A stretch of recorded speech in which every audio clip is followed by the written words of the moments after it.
नमस्कार, आप देखना शुरू कर चुके हैं बात देवभूमि की। मैं हूं आपके साथ पूजा मोहन पांडे। उत्तराखंड राज्य 9 नवंबर को अपने 23वें साल में प्रवेश कर गया है। 22 सालों में उत्तराखंड की कई उपलब्धियां हैं तो कई नाकामियां भी हैं।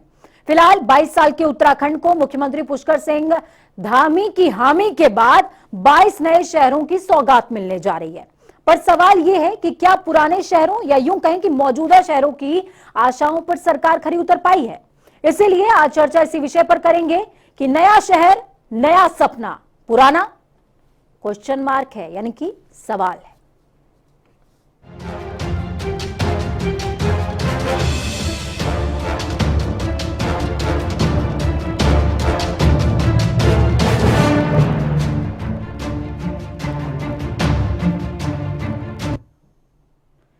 पहाड़ का पानी और जवानी रोकने के मकसद से बने उत्तराखंड में बीते 22 सालों में 32 लाख से ज्यादा लोग पलायन कर चुके हैं। उत्तराखंड शिक्षा के अलग अलग मानकों में महज 4 सालों के अंदर 18वें से 34वें पायदान पर पहुंच गया है। निगम के कई ऐसे काम हैं जो मौजूदा शहरों में पूरे नहीं हो सके हैं। स्मार्ट सिटी प्रोजेक्ट की स्थिति किसी से छुपी नहीं हुई है और सरकार मौजूदा शहरों का अतिरिक्त दबाव कम करने के लिए 22 नए शहर लेकर आ रही है, जिनमें से गढ़वाल मंडल में 12 और कुमाऊं में 10 शहर बसने जा रहे हैं, जिसे लेकर सत्ता पक्ष खुद में भी एक मत नहीं है। तो आज चर्चा इसी विषय पर करेंगे। चर्चा का विषय कई सारे बन सकते थे, लेकिन विषय ये जरूरी है क्योंकि कर्ज से लदे उत्तराखंड को अगर विकास की राह पर लेकर जाना है तो विकास के लिए लोगों का संतुष्ट होना, उनकी आवश्यकताओं का पूरा होना बेहद जरूरी है। चलिए आज के मेहमानों से आपको रूबरू कराती हूं। वीरेंद्र बिष्ट जी हमारे साथ में जुड़े हुए हैं, बीजेपी के प्रवक्ता है आप। वीरेंद्र जी, बहुत स्वागत है आपका जनता टीवी पर। मेरे ख्याल में आप पहली बार जुड़ रहे हैं हमारे साथ में और मैं ये उम्मीद करती हूं कि आपके जुड़ने से चर्चा को एक दिशा मिलेगी। कांग्रेस से लखपत बुटोला जी जुड़े। लखपत जी, बहुत स्वागत है जनता टीवी पर आपका। लखपत जी जुड़ते रहते हैं हमारे साथ में और जब भी लखपत जी जुड़ते हैं चर्चा को एक दिशा मिलती है। राजनीतिक विशेषज्ञ के तौर पर एक बार फिर से जनता को दृष्टि देने के लिए राजेंद्र सिंह बिष्ट जी हैं। राजेंद्र जी ने आज पहाड़ी टोपी पहनी हुई है। राजेंद्र जी, मैं ये समझती हूँ कि ये टोपी और पहाड़ी पना आज काम करेगा और जनता को दिशा मिलने की कोशिश जो आप हमेशा दृष्टि देते हैं वो आज फिर से आप उसी भूमिका में खरे भी उतरेंगे। चलिए वीरेंद्र जी के पास में चलती हूँ। वीरेंद्र जी, पुराने शहरों में कई सारी कमियां हैं, कई सारे काम अभी तक हुए नहीं हैं। स्मार्ट सिटी को लेकर के मैं देख रही थी कि पिछले दिनों काम भी चल रहा था तो प्रेमचंद अग्रवाल वहां पर पहुंचे हुए थे, कई लोग और भी पहुंचे हुए थे और फटकार भी लगा रहे थे महापौर को। तो नए शहर क्यों? क्या पुराने शहरों की आवश्यकताएं पूरी हो गई हैं? नमस्कार पूजा जी। जी, आपके द्वारा जो आज विषय रखा गया है, देखिए पुराने शहरों का औचित्य बना हुआ है, वो हमारी पहचान है। पुराने शहरों से, पुराने जो शहर बने हुए हैं उससे हम लोग आगे निकले हैं, उसी से हम लोगों की पहचान भी है। हम पुराने शहरों को, पुराने नगरों को सजाने और संवारने का काम कर रहे हैं। हम उनका विकास भी कर रहे हैं, तेजी से विकास की ओर आगे बढ़ भी रहे हैं और हमने विकास किया है और विकास की नई शुरुआत हमने इस राज्य में की है। जहां तक नए टाउनशिप का विषय है कि जो माननीय मंत्री जी ने कहा है कि 22 नए शहर बसाए जाएंगे, नए शहर बनाए जाएंगे, तो आज उनकी आवश्यकता है। आप देखती हैं, समझती हैं, जिस तरीके से यातायात का घनत्व हो गया है, जिस तरीके से जनसंख्या बढ़ रही है, तो निश्चित रूप से आज हमको नए शहर, नई टाउनशिप, नई स्मार्ट सिटियां बनाने की आवश्यकता है। हम नया भी बनाएंगे और नए से लोगों को आकर्षित भी करेंगे, लोगों को हम उन शहरों में इनवाइट भी करेंगे और जो पुराने शहरों का जो घनत्व है, जो उन पर दबाव है, उस दबाव को हम कम करने का प्रयास कर रहे हैं। एक सवाल है मेरे पास, कहीं ऐसा तो नहीं हो जाएगा कि नया स्वीकार नहीं कर पाते, पुराना छूट नहीं पाता और मध्य में लटके रह जाएं कहीं? नहीं नहीं, ऐसा नहीं होगा। भारतीय जनता पार्टी की सरकारों में ऐसा नहीं होता है। हम पुराने विषयों को लेकर आगे बढ़ते हैं और नए विषयों की तरफ हम देश का ध्यान भी दिलाते हैं, नए सपने लोगों को दिखाते हैं, उनको पूरा करने का काम भी करते हैं। आज आवश्यकता भी है, आप भी समझती हैं इस विषय को कि नए शहरों की आवश्यकता है, नई टाउनशिप की आवश्यकता है और नए बाईपास की आवश्यकता है, जिससे यातायात का घनत्व कम हो, वहां पर हम लोगों को आने जाने में सुविधा हो। हमारे यहाँ पर्यटक क्षेत्र है, धार्मिक क्षेत्र है, तो निश्चित रूप से पर्यटक बहुत तेजी के साथ बढ़ते हैं, आते हैं, तो उनको भी असुविधा नहीं होनी चाहिए। ये हम सबकी जिम्मेदारी है कि हम नए शहरों का स्वागत करें और पुराने शहरों के लिए जो विकास है, जो उसको सजाने और संवारने का काम है, जो उनकी पहचान बनी हुई है, उस पहचान को और ठीक दूर है, तक ले जाने चलिए का आपका जो ओपनिंग काम है रिमार्क ये उसको हम हो गया। करेंगे। अब मैं लखपत जी के पास जाऊंगी। लखपत जी, वीरेंद्र जी की बात से कितना इत्तेफाक रखते हैं आप? वो कह रहे हैं कि हम पुराने को संवारेंगे और नए को आगे भी लेकर के जाएंगे ताकि लोग उनको स्वीकार कर सकें। पूजा जी, मैं उतना ही भरोसा करता हूँ कृष्ण जी की बातों को जितने आप भरोसा करते हैं कि प्रधानमंत्री ने कहा था 2 करोड़ दे देंगे, प्रधानमंत्री ने कहा था 15 लाख प्रत्येक के खाते में आ जाएंगे, हिंदुस्तान की जो किसान की आमदनी दुगना हो जाएगी, जो कहते थे कि इस देश को इस स्किल पे हम डेवलप करेंगे, उतना ही भरोसा इनकी बातों को है। मैं बेसिस से एक चीज पूछ सकता, आप बता दीजिए, प्रधानमंत्री जी ने 4 साल पहले थे स्मार्ट विलेज बनेंगे, प्रत्येक सांसद गोद लेंगे एक गाँव को, तो एक गाँव बता दीजिए आपके चैनल पे कि कौन सा विलेज स्मार्ट हुआ है, कौन सा गाँव आपके 5-7 सांसदों ने गोद दिया, किसको स्मार्ट बना दिया। देहरादून देश की राजधानी है और देहरादून उत्तराखंड की राजधानी है और देश के सबसे प्रसिद्ध नगरों में से एक है, लेकिन जब से ये स्मार्ट सिटी का नाम आया है, भाजपा ने इस शहर को तहस नहस कर दिया, गड्ढों में तब्दील कर दिया शहर को। क्या स्मार्ट देहरादून हो गया? इन्होंने यहाँ पर जिस तरह से देहरादून की स्थिति बना दी है, वो देहरादून को स्मार्ट नहीं कर पा रहे, वो स्मार्ट विलेजों की, वो स्मार्ट शहरों की बात कह रहे हैं। और मुख्यमंत्री का वक्तव्य इतना हास्यास्पद है, कह रहे हैं कि पलायन रोकने के लिए हम स्मार्ट शहरों का निर्माण करेंगे। अरे बिष्ट जी, आप बताइए कि देहरादून में आपने 5 आपकी जो एक प्रकार से फेंकने की भी सीमा होती, झूठ बोलने की सीमा होती, आप 5 शहर तो देहरादून में बसा रहे हैं और 4 रुड़की में बसा रहे हैं, 2 कोटवा में बसा रहे हैं, तो पलायन देहरादून में रुकेगा, पलायन हरिद्वार में रुकेगा या पलायन कोटद्वार में रुकेगा? ये अरे लखपत जी, आपने कहा है कि हम जो जनसंख्या का दबाव बन रहा है उसको कम करने के लिए, लोगों को सुविधा देने के लिए। जी आपकी बात से 100% में सुन लीजिए, वो शहर बताने, क्या आपको लगता नहीं कि विकासनगर विकसित है? क्या आपको लगता नहीं कि हर बार अपने आप में डेवलप है? क्या ये डोई वाला आपने विकसित किया है? क्या टुन्नू वाला, भानिया वाला, जो बाला वाला, वो आपने विकसित किया कि स्वतः विकसित हुआ है? जहाँ कॉलोनियों को काट रहे हैं, जहाँ ऑलरेडी डेवलपमेंट हो रहा है, जहाँ लोग अपना विकास स्वयं कर रहे हैं, वहाँ आप सरकार को क्या टांग अड़ाने की जरूरत है? सवाल ये पूछा जा रहा है ना कि कितना भूमि आती है, मैं पूछ रहा हूँ उस जगह इंफ्रास्ट्रक्चर डेवलप करे जहाँ जरूरत है। ये तो आप भी जानते हैं, मैं भी जानता हूँ, आप मेरे बड़े भाई भी हैं, आपके मार्गदर्शन में हमने देखा भी है, आप पहाड़ की पीड़ा भी जानते हैं, पहाड़ के रहने वाले हैं। मैं ये पूछना चाह रहा हूँ कि उस रुद्रप्रयाग का कहाँ पे नंबर आएगा जहाँ पे वो स्मार्ट आप सिटी बनाएंगे? रुद्रप्रयाग का आदमी कहाँ पे जाएगा? उन चीज देहरादून में एक तरफ तो आप कहते हैं कि हमने आखिरी नीति के आखिरी छोर तक हमने 5G पहुंचा दिया और हमने पूरी की पूरी बिजली पानी सब गांव में पहुंचा दिया है, हर गांव में लैट्रिन बाथरूम दे दिया है। तो पूछना चाह रहा हूं मैं कि देहरादून में वो विकास करने की जरूरत कहाँ पड़े आपको, जो इन शहरों का चयन देहरादून में किया जा रहा है? ये पूछा जाएगा ना, क्यों हरिद्वार में चयन किया जा रहा है, क्यों कोटद्वार के अंदर चयन किया जा रहा है, क्यों रामनगर के अंदर चयन किया जा रहा है, क्यों हल्द्वानी के अंदर चयन किया जा रहा है? आप इस तरह की झूठ बातें कहकर जो भौगोलिक वीरेंद्र जी मेरे पास पूरी लिस्ट है। वीरेंद्र जी मेरे पास पूरी लिस्ट है। देखिए, डोईवाला, छबरा, सहसपुर, आर्केडिया, रोशनाबाद, रुड़की, बहादुराबाद के पूर्वी क्षेत्रों में, कोटद्वार के करीब, चिन्याली सोन, हवाई पट्टी के करीब, ये तमाम वो जगहें चिन्हित की गई हैं जहां पर नए शहरों को बसाया जाना है। लेकिन सवाल वीरेंद्र जी ये है कि क्या आप पुराने क्षेत्रों में वो सुविधा संपन्न लोगों को आप कर पाए हैं? आप कह रहे हैं कि हम इन क्षेत्रों में स्कूल, पानी, बिजली, तमाम वो चीजें दे देंगे। जी, वो तमाम चीजें हम दे देंगे जिससे लोग खुद आकर्षित हों और वहां पर आकर बस जाएं। लेकिन सवाल ये कि जो मौजूदा शहर हैं उनकी ही आपूर्ति नहीं हो पा रही है। प्रदेश कर्जे से पहले ही दबा हुआ है। हमें रेवेन्यू जनरेशन की तरफ सोचना चाहिए या फिर खर्चा बढ़ाने की तरफ सोचना चाहिए? देखिए पूजा जी, हम रेवेन्यू जनरेट भी कर रहे हैं और हम शहरों को बनाने का भी काम करेंगे, सुविधा देने का भी काम करेंगे। आप देखिए जिस तरीके से आबादी बढ़ रही है, जब हमने राज्य बनाए तो हमारे पास 90 लाख की आबादी थी। आज जो है हमारे पास 1.25 करोड़ की आबादी है।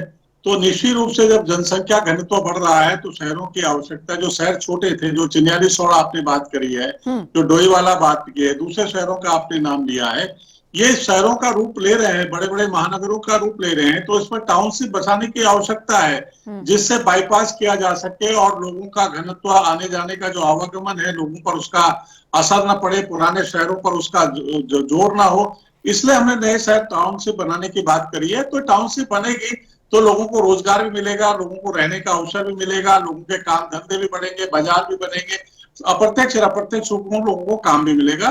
तो इसमें कहीं कोई ऐसा नहीं है कि हम पुराने शहरों का अस्तित्व खत्म कर रहे हैं। हम पुराने शहरों को भी सशक्त और मजबूत करने का काम कर रहे हैं। उनके लिए हमने विभिन्न योजनाएं प्रारंभ करी है। विकास करें, ये हमारे छोटे भाई लखपत बुटोला भी जानते हैं, लेकिन उनकी मजबूरी है कि वो कांग्रेस में है, तो उनको कांग्रेस की तरफ से इसका विरोध करना है। लेकिन ऐसा नहीं है, राज्य हित में, प्रांत के हित में सोचना पड़ता है। आपने कहा जिले बनाने की आवश्यकता थी, तो हमारा ये कहना था कि जब आपकी सरकार थी, अगर हमने जिलों की शुरुआत करी, नहीं बना सके, तो आपकी सरकार थी तो आपको जिले बना देना चाहिए था। हम विरोध थोड़ी कर रहे थे कि आपने जिले क्यों बना दिए। हम आपको स्वागत करते, एक माला लखपत भाई के गले में भी डालते, लेकिन आपने भी नहीं बनाया। तो इसलिए हम ये नहीं कह रहे कि जो आपने नहीं किया वो हम नहीं करेंगे, जो हमने किया वो आप नहीं करेंगे। हम आगे बढ़ रहे हैं, राज्य को आगे बढ़ाने का काम कर रहे हैं, हम शहरों को बढ़ाने का काम कर रहे हैं, नए शहर डेवलप कर रहे हैं, नए नए हम जो है हवाई पट्टी बना रहे हैं, नए नए हम योजनाएं लेके आ रहे हैं। राज्य की जो प्रारंभिक सुविधाएं हैं, हम उनको चाहे हॉस्पिटल के रूप में हो, चाहे हम यातायात के रूप में हो, चाहे हम सड़क हो, रेलवे लाइनों के रूप में, हमने आगे बढ़ाने का काम किया है। ये सब लोग जानते हैं, लेकिन इसको हमारे कांग्रेस के मित्र स्वीकार नहीं करेंगे क्योंकि उनकी राजनीतिक प्रतिज्ञा है दूसरे दल के प्रति। तो इसलिए वो नहीं कहेंगे कि ये सब कुछ हो रहा है। लखपत जी आपका काउंटर है जी। पूजा जी, बीसी से मैं कह सकता हूँ, बीसी मुझे अच्छा लगता है आप कहते गोपेश्वर को हम डेवलप करें, अच्छा लगता है रुद्रप्रयाग को आप कहते डेवलप करें, आप कहते अगस्त्यमुनि को डेवलप करें, आप कहते कि हमने जोशीमठ को डेवलप करें। मुझे बहुत अच्छा लगता है क्योंकि पहाड़ी जो 7 जिलों को लेकर इसकी अवधारणा बनी थी, वो देहरादून की जो परिस्थितियां बने, जिसको लेके पलायन पे इतना आपने पलायन आयोग बनाया, बसरते उसने भी पलायन कर दिया। लेकिन 2-3 चीजें आपने कहा, आपने विकास किया है। मैं बताता हूं आपने क्या विकास किया है। आपने पहला विकास तो किया कि महंगाई चरम पे पहुंचा दी है। यदि आपने विकास किया, इस प्रदेश को 85,000 करोड़ के कर्जे में डुबा दिया है। यदि आपने किया तो भ्रष्टाचार की ऐसी भेंट चढ़ा दी है कि हर विभाग के अंदर भ्रष्टाचार में आपके मंत्री से लेकर संतरी से लेकर आपका कार्यकर्ता तक डूबा हुआ है। यदि आपने विकास किया तो खनन को लेकर मुख्यमंत्री के ऑफिस तक के खनन में, मुख्यमंत्री के पीआरओ तक खनन में घुसे हुए, वो विकास किया आपने भाजपा के नेताओं का, भाजपा के कार्यकर्ताओं का, भाजपा से जुड़े हुए लोगों का जरूर विकास किया है। आम जनमानस का तो आपने खून चूसने का काम किया मान्यवर। आज देखिए, जो आपके कांग्रेस की सरकार में आपके हरीश रावत जी ने खनन को जिस तरीके से बढ़ाया, खनन के बारे में जिस तरीके से उनकी सरकार बदनाम हुई है, और जिस तरीके से भ्रष्टाचार उस समय हुआ, लोगों ने मुख्यमंत्री को जिस तरीके से भ्रष्टाचार करते हुए देखा है, आप उसकी बात कर रहे हैं। वीरेंद्र जी, हमने भ्रष्टाचार को खत्म करने का काम किया है, हमने भ्रष्टाचारियों को जेल में डालने का काम किया, जो भ्रष्टाचार में संलिप्त थे उनको बंद करने का काम किया, चाहे वो अधिकारी है, आईएएस है। वीरेंद्र जी, मेरा एक सवाल है, लखपत जी की एक बात को मैं आगे लेकर जा रही हूँ। देखिए, शुरुआत लखपत बुटोला जी ने यहाँ से करी थी कि प्रदेश की जो सरकार है, लखपत जी जो मैं कह रही हूँ एक बार सुन लें, प्रदेश की जो सरकार है उसने जो टाउनशिप बसाने की बात करी है वो कुछ ऐसा इंपॉर्टेंट काम नहीं है। वो इस बात से डिनाई नहीं कर रहे हैं, पहले इस बात को समझिए, वो इस बात से डिनाई नहीं कर रहे हैं कि आप नए शहर बसाते, हम भी इस बात से डिनाई नहीं कर रहे हैं कि आप नए शहर बसाते, लेकिन उन क्षेत्रों को बसाया जाता जहां पर संभावनाएं और साथ में उनकी आवश्यकता है, उनको बसाए जाने की आवश्यकता है, जहां से लोग पलायन कर रहे हैं क्योंकि उनके पास संसाधन नहीं है। उन क्षेत्रों को बसाया जाना जो स्वयंभू विकसित हो रहे हैं और फिर उसके बाद अपना टैग लगा लेना उसमें, ये कहां तक उचित है? एक बार इस पर भी विचार कर लीजिए। देखिए पूजा जी, सिर्फ टैग लगाना ही नहीं होता है, विकास करना होता है, उसका मास्टर प्लान बनाना होता है, उसमें सीवरेज से लेकर हर तरीके की सुविधाएं देना पड़ती है। ऐसा नहीं कि हमने टैग लगा दिया कि इसको हमने नई टाउनशिप बना दी। टाउनशिप का मतलब आप समझते हैं कि कितना उसमें करोड़ों अरबों रुपए खर्च होता है और उसमें सारी सुविधाएं देखकर ही वो टाउनशिप कहलाई जाती है। हम टैग लगाने का काम नहीं कर रहे हैं, हम डेवलपमेंट करने का काम कर रहे हैं जिससे उसकी पहचान और बढ़े। अगर हम चिन्याली शहर को अगर नई टाउनशिप में डेवलप करने का काम करेंगे तो एक नया शहर लगेगा कि आप नए शहर में जा रहे हैं और उसी चिन्याली शहर का जो नाम है वो रोशन होने का काम करेगा। हम सिर्फ टैग नहीं लगा रहे हैं, हम आगे बढ़ रहे हैं। हमने जहां हमारे छोटे भाई ने कहा भ्रष्टाचार की बात है तो शायद एक कांग्रेस के शासनकाल की बात कर रहे हैं। खनन उनके मुख्यमंत्री कार्यालय 5वें तल पर पहुंचा हुआ था। जिस तरीके से भ्रष्टाचार हुआ, जिस तरीके से इनके मुख्यमंत्री को लोगों ने भ्रष्टाचार की बातें करते हुए सुना, जिस तरीके से उस समय लोग भ्रष्टाचार कर रहे थे, आज हमने जिन लोगों ने कांग्रेस के जमाने से भ्रष्टाचार किया था इस राज्य में, आज हम उन लोगों को गिरफ्तार करके जेल में डाल रहे हैं। सबको हमने बंद करने का काम किया है। अगर कोई घोटाला हुआ है तो उसको जेल में डालने का काम किया है, उनकी संपत्ति कुर्क करने का काम किया है, उनके अकाउंट हमने सील करने का काम जी, लग रहा है आप अपने जवाब में गिर रहे हैं क्योंकि लखपत जी मुस्कुरा रहे हैं। छूट जाए ये नहीं हो सकता। मुख्यमंत्री पुष्कर सिंह धामी जी के नेतृत्व में इस राज्य में कोई भी व्यक्ति हो, किसी भी दल का हो, कितना बड़ा से बड़ा व्यक्ति हो, वो छूटने वाला नहीं है। उसकी जगह जेल में है। भ्रष्टाचार के साथ कोई कंप्रोमाइज नहीं करने वाले हैं। इसलिए ध्यान रखें कि कांग्रेस के जमाने की भ्रष्टाचार की बातें आपको याद है, इसलिए आप हमेशा भ्रष्टाचार की बातें आप करते रहते हैं। हमने उन लोगों को भी देखा है कि आपकी केंद्र की सरकार थी, 32 मंत्री जेल गए, उनकी वहां जमानतें भी नहीं हुई, 1 साल 2 साल तक बंद रहे। इसलिए आप भ्रष्टाचार के ऊपर मत बोलिए। इस राज्य को भ्रष्टाचार के नाम पे आप बदनाम मत करिए। हम इस राज्य को, राज्य का मान सम्मान बढ़ाने की बात कर रहे हैं। जो कांग्रेस ने इस राज्य को बदनाम करने का काम किया, हम इस राज्य को बेहतर पटरी पर लाने का काम कर रहे हैं। हमने इन वर्षों में इस राज्य से भ्रष्टाचार मुक्त राज्य बनाने का काम किया है। आप भ्रष्टाचार करके राज्य को बदनाम करते हैं। राज्य की विकास योजनाएं हो रही है उसको आप भ्रष्टाचार के नाम देते हैं। हम विकास कर रहे हैं, विकास लोगों को दिखाई दे रहा है, जनता ने हमको मैंडेट दिया है। वीरेंद्र जी, लखपत जी जो कह रहे हैं वो एक बार सुन लीजिए। लखपत जी, आपका काउंटर है। मैंने 2 सवाल पूछे, भाई साहब ने सारे गोल कर दिए। मैंने पहले पूछा कि आपके यहाँ 7 सांसद है, एक स्मार्ट विलेज तो बता दीजिए, उसका नाम बता दीजिए। 4 साल पहले प्रधानमंत्री ने बड़े जोर शोर से कहा था कि हर साल एक स्मार्ट विलेज बनेगा, उसको जवाब दीजिए। दूसरा मैं पूछना चाह, भ्रष्टाचार की बात आपने की है, प्रेमचंद अग्रवाल ने इतने लोगों को भ्रष्टाचार में अपने विधानसभा के अंदर लगाया तो कांग्रेस ने उनको बोला लगाने के लिए। गामा ने अपने रिश्तेदार लगाए, हमने बोला उनको लगाने। आपके जिला प्रचारक, प्रदेश प्रचारक ने अपने रिश्तेदार लगा दिए, हमने बोला उनको लगाने के लिए। धामी जी के उनकी पत्नी पीआरओ से लेकर पीआरओ तक जितने भी है सारे रिश्तेदार लग गए हैं। किस पे कार्रवाई की आपने? एक कार्रवाई बता दीजिए। किस आपने उनको मंत्री बना रखा है, उनको आपने मंत्री बना करके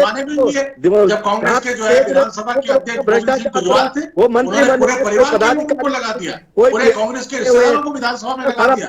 और आप आज भ्रष्टाचार की बात कर रहे हैं, आप जो है विधानसभा घोटाले की बात कर रहे हैं। ये परिपाटी तो कांग्रेस ने शुरू करी है भाई। मैं आपसे विधानसभा के अध्यक्ष नेता कार्रवाई की है। हमने कहा था बड़ा बहुमत कांग्रेस ने भ्रष्टाचार किया है, बहुत बड़ी बात है। कांग्रेस भ्रष्टाचार किया तो उनको भी जेल डालिए। आपने एक नेता पे क्यों कार्रवाई नहीं की? सवाल तो इस पे उठाना है, क्यों आपने विधानसभा के अंदर जो हाईकोर्ट में पैरवी की गई है उसके अंदर क्यों आपने पैरवी नहीं की है, ये पूछा जाए। वीरेंद्र जी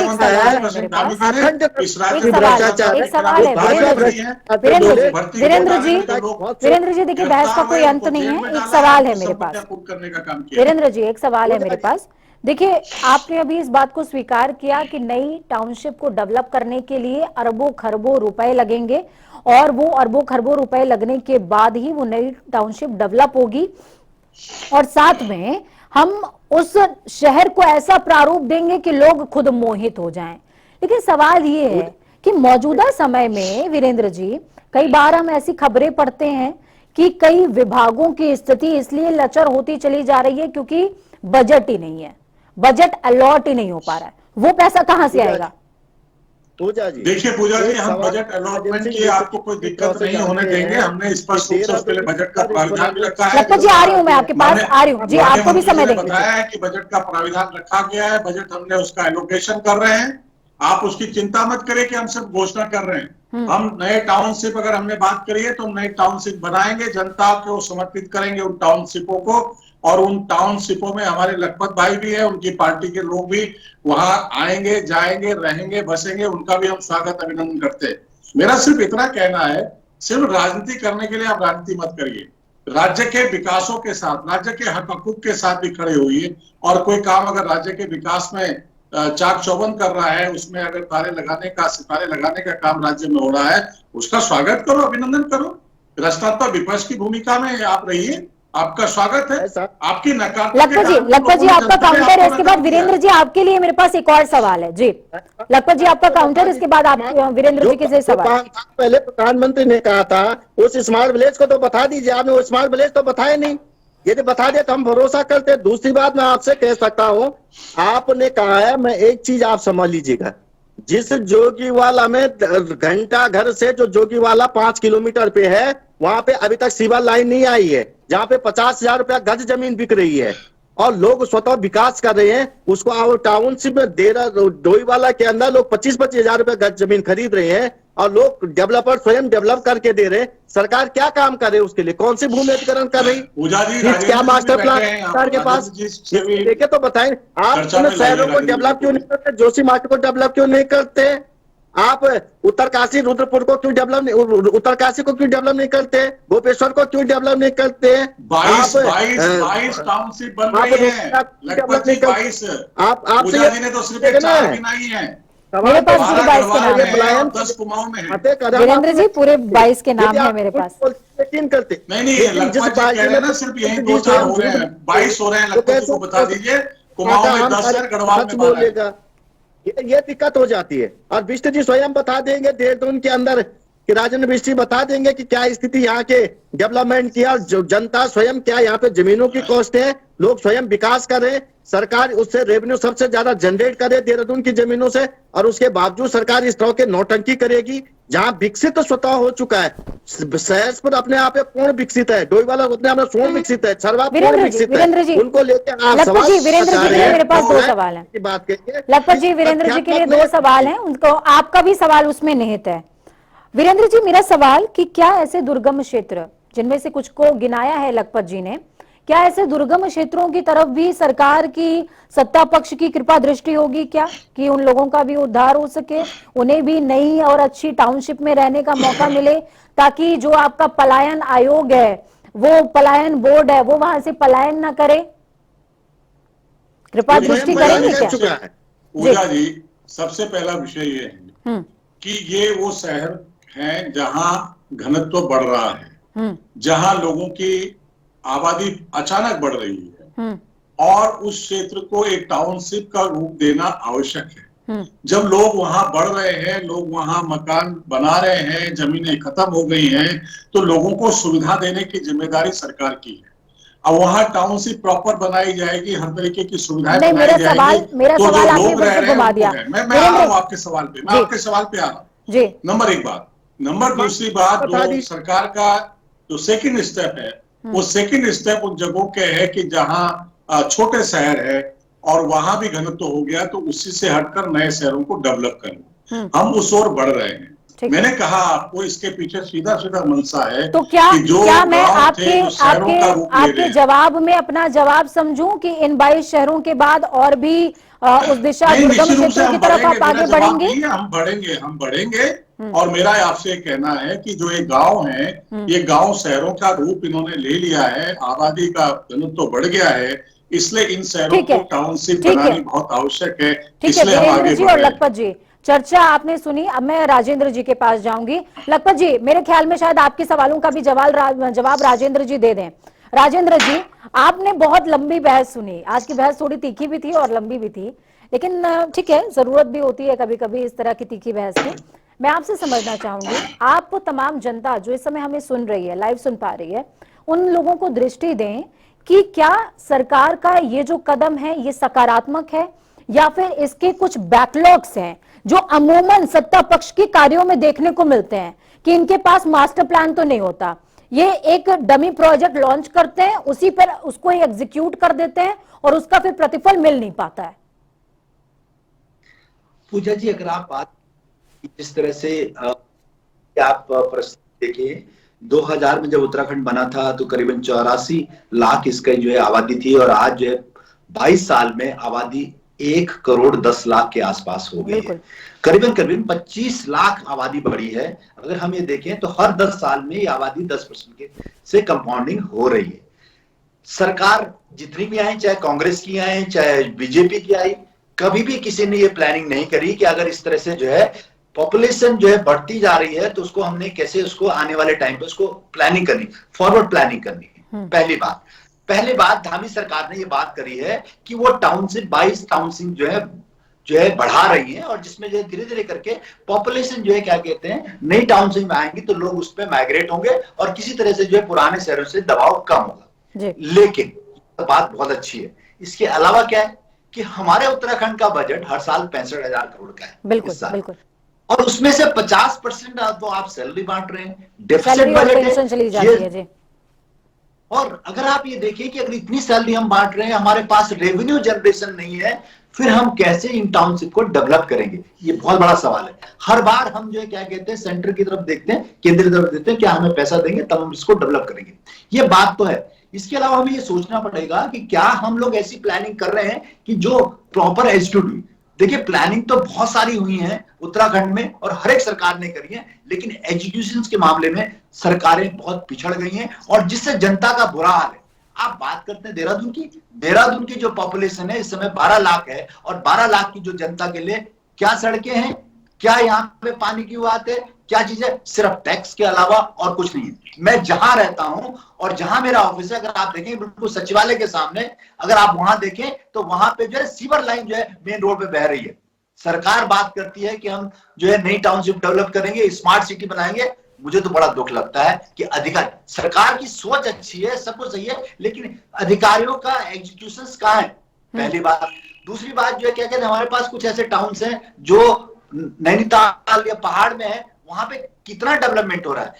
मुझे तो ये लगना चाहिए कि गवर्नमेंट को ये करना चाहिए, रिवर्स माइग्रेशन के लिए उन टाउन्स को डेवलप करना चाहिए। ये सबसे बड़ी बात है।